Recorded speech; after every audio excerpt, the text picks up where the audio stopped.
জীৱন এক যাত্ৰা।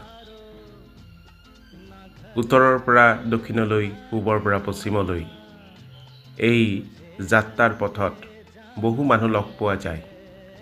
বহু সংগী সংগ হৈ আপোনাৰ মোৰ জীৱনৰ ব্যস্ততাময় সময়ছোৱাৰ সাক্ষী হৈ ৰয়। বহু পথিকে পথ নেহেৰুৱাই নিজৰ সংগীৰ কাৰণে, কাৰণ সংগী হ'ল যাত্ৰাপথৰ সৰ্বোত্তম সাৰথি।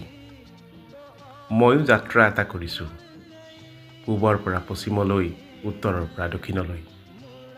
সংগী আছে, সংগী নাই, সেয়া চাবলৈ কোনোদিনেই আহৰি নাই, মাথো যাত্ৰা কৰিছোঁ।